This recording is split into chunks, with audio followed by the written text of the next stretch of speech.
Cette fois, il en était sûr. Son grand défi commençait. Son vœu de jeunesse le rattrapait. Il fallait maintenant qu'il prenne de grandes décisions, avec une certaine appréhension intérieure. Lui, le financier ayant mis à genoux de firmes importantes, venait de décider de ne pas se résoudre, de ne pas plier devant le résultat possible d'une bêtise de plus de 30 ans. D'ailleurs, il pensa que rien ne prouve la véracité de ces abracadabrantes sorcelleries de manouche, se dit-il pour se rassurer. Dès qu'il regagna ses appartements, il réfléchit et parvint à la conclusion suivante. J'ai plus de 50 ans, donc je ne peux plus mourir jeune. C'est déjà ça de gagner. J'ai eu tout ce qu'un homme peut désirer. Une femme extraordinaire, un amour qui j'espère éternel, tout sauf une descendance, et là se trouve sans doute la véritable malédiction. S'il faut croire à l'ultime prière, pourquoi pas, puisque de toute façon je devrais bien partir un jour ou l'autre, alors que je sache à quel moment ou donc quelle est la différence. De plus, ça ne prouve pas que cette prière soit efficace et les coïncidences existent, non ? En définitive, la seule façon de voir cette prière est réellement exécutable et de demander sa réalisation comme, paraît-il, j'en ai le pouvoir. C'est décidé. C'est ce que je vais faire. Et si ça marche, c'est que je n'aurai rien pu empêcher. Sinon, c'est que toute cette image gitane n'est que foutaise. Il prit un temps plus ou moins long pour réunir les renseignements nécessaires dans les sites où il pouvait trouver une Vierge Noire accessible. Les Saintes Maries, impensable. Le Puy-en-Velay, trop loin de Paris. Rocamadour ? Pourquoi pas ? De plus, il n'avait jamais visité cet endroit. C'était arrêté dans sa tête. Rocamadour, parfait. Il rassembla ce qu'il avait besoin, et surtout les morceaux éparpillés dans son esprit. Ce n'était pas son jeu d'enfant, mais un véritable défi d'adulte contre la mort ou contre une superstition. Une réalisation à l'issue incertaine que peu d'hommes avaient sans doute eu le loisir de vivre. Sous 48 heures, il était à Rocamadour, à la haute abbaye, à l'entrée de la chapelle, dans la minuscule cour intérieure où se serraient les pèlerins. C'était du coude à coude, chacun poussant l'autre afin d'accéder et enfin pénétrer dans cette chapelle bénie. Petite et sombre, mais d'une beauté divine, reflétant le besoin de chaque personne présente à exprimer un vœu ou demander la protection de la Sainte Vierge Noire. Si belle sur son écrin au fond de la travée principale, sculptée par des mains de fées dans un bois plein de sève de la vie éternelle. C'est ce que venait de ressentir Robert en pénétrant dans ces lieux. Il était bien, léger, sans plus de contraintes de vrai ou de faux, ayant peine à se souvenir de la raison de sa visite. Croyez-moi, il y a des endroits comme ça où les mots, la foi n'ont plus d'importance, où seul ce que l'on ressent compte. Il se sentit comme soulevé et fut étonné de se trouver face à la Vierge Noire, à moins d'1 mètre, face à face, effaçant tout le peuple de l'église, annulant tout le brouhaha. Comme la coutume gitane lui permit, il la pria à haute voix de réaliser son vœu exprimé il y a plus de 30 ans, la pria de lui faire connaître dès maintenant la date, l'heure, le lieu et les circonstances de sa mort, acceptant que celle-ci intervienne dans les 6 mois à venir. Il se rendait compte que le contenu de l'ultime prière venait de réapparaître dans son esprit. Il attendit quelques minutes et commença à réentendre le mouvement de la foule qui l'environnait. En se signant, il prit le chemin de la sortie, déçu de ne pas avoir eu de réponse. Il se retourne en tous sens, mais personne n'avait prêté attention à lui parmi ces milliers de prieurs. Son esprit s'éveilla. Si pas de réponse, pas de malédiction. Qu'est-ce que j'ai pu être bête ? Et là, il sortit réellement de cette chapelle. À l'extérieur, au niveau de la pierre de seuil que franchissait Robert, il fut happé par une manche et attiré vers le bas par un pauvre aveugle qui lui murmura à l'oreille. Jeudi 2 août prochain, à midi, entrée autoroute A1, porte de Senlis vers le nord, accident de voiture. Robert saisit, fit « Comment ?» et ce malheureux de répliquer « Une pièce pour un aveugle, mon bon monsieur. » Il sortit de sa poche 1 euro et lui mit dans la main en précisant que la Vierge Noire te garde. Avant de continuer sa route, il crut voir un sourire sur les lèvres du malheureux invalide. On était le 4 avril. Cette fois, c'était certain. La machine étant en route vers le but final. Il le savait dans son corps et dans son âme. C'était ce qu'il avait voulu. Bizarrement, il ne ressentait aucune peur, mais un sérieux besoin de se battre. Non pas contre la mort, mais contre la programmation de sa mort, ce qu'il n'acceptait pas. Théoriquement, il ne pouvait changer l'instant du rendez-vous au final, à moins que... Il réalisa qu'il avait eu d'énormes moyens, en temps, en argent et en relations. C'est décidé, se dit-il. Je vais battre la mort sur son propre terrain.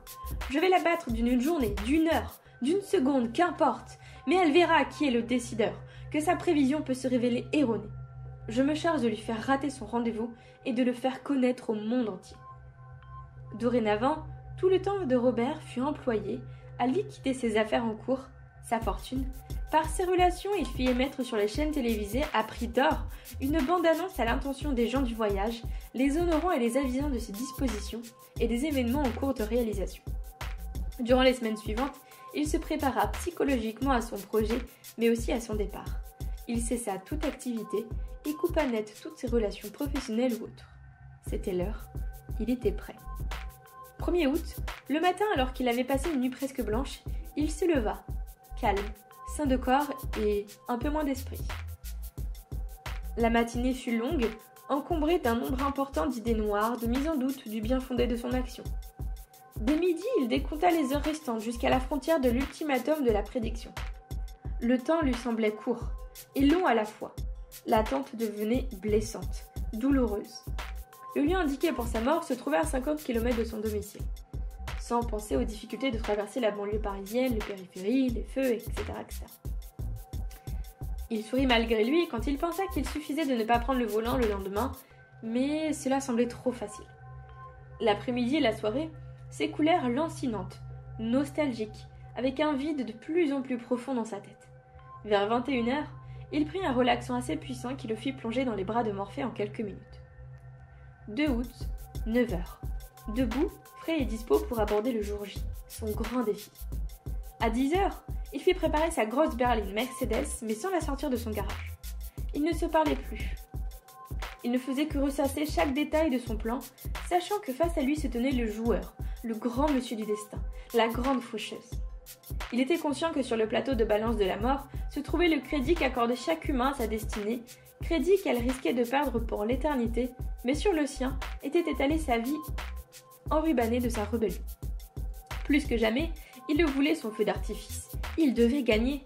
« Il me reste 2 heures, se dit-il.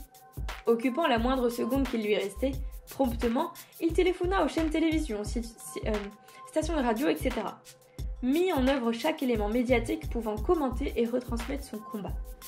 Il ébruita en peu de temps l'affaire en cours, obstruant tout autre événement pouvant se produire afin de rendre publique la défaite de la programmation de la mort, parce qu'il était maintenant certain de gagner. Elle l'aura, mais pas à son temps. Robert était connu, riche, puissant, ainsi il fut écouté, faisant affluer des dizaines de reporters vers Senlis. En peu de temps, l'entrée de l'autoroute A1, porte de Senlis, direction nord, était devenue le plateau d'un film d'aventure pour certains, de suspense pour d'autres. Gag ou sérieux, avec un homme comme Robert aux commandes, le tirage était assuré, la une comblée, les retransmissions à heure de grande écoute faisant sauter l'audimat. Des caméras furent installées pour plusieurs heures. La haute sphère des chaînes télévisées réussit même à faire bloquer la circulation dans le sens Paris-Nord entre 11h30 et 12h30 pour cause de travaux. Lorsque la notoriété et l'argent s'en mêlent, tout devient possible. Robert savait que ça n'était presque gagné. Et dans cette perspective, il savait qu'il était bon pour la prison ou la camisole de force. 11h à l'horloge. Il ne tenait plus en place, ne pouvant indéfiniment rester inactif. Comment aurait-il pu profiter de sa gloire en étant cloîtré chez lui? Les secondes s'égrinaient, le rapprochant de la victoire finale, peut-être même de la fin de la malédiction. L'envie d'aller sur place était très forte, alors qu'il garda en conscience qu'il devait arriver passé midi. Il pensa tellement fort, « Toi, la faucheuse, aujourd'hui, aux yeux du monde, je casse ta crédibilité. » Qu'elle a dû l'entendre. 11h30. La Mercedes attendait toujours dans le garage. Robert était en contact téléphonique permanent avec certains reporters de télé sur place, ainsi confirmation lui fut donnée au blocage de la circulation jusqu'à 12h30. Le plan était parfait.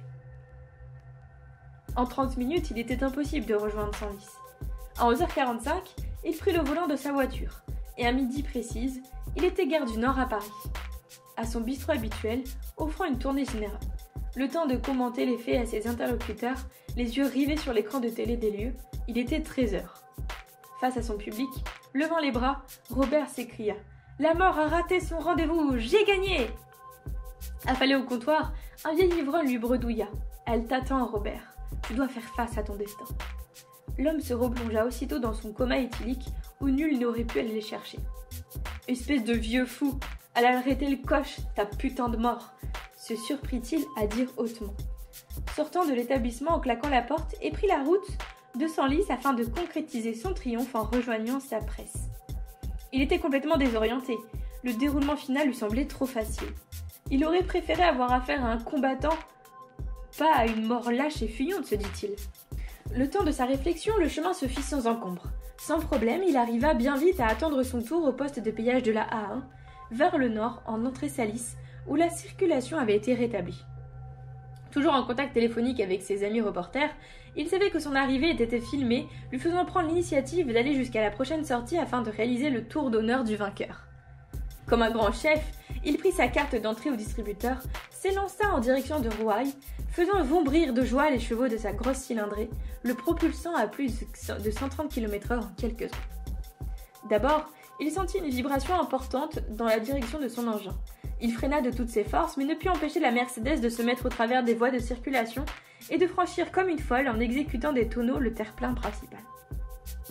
Les bruits de ferraille furent monstrueusement forts quand le véhicule heurta de plein fouet l'avant d'un camion circulant en sens inverse. Toutes les caméras filmaient cette horreur d'amas de carrosserie fumant de toutes parts et puant l'huile et l'essence. Le corps de Robert, déchiqueté, gisait au fond de cette épave maudite. Du portable de Robert, un reporter capta la simple phrase « Tu n'as pas le droit, il est passé midi ». Dans un champ voisin de l'autoroute, à proche distance du poste de péage, deux anciens cultivateurs furent témoins de cet accident. L'un des deux dit à l'autre « À midi pile ! Sacré nom de Dieu !» Et l'autre de répondre « Espèce de vieux rétrograde, t'es pas fatigué de te promener encore à l'heure du soleil, toi ? Bonjour le progrès !»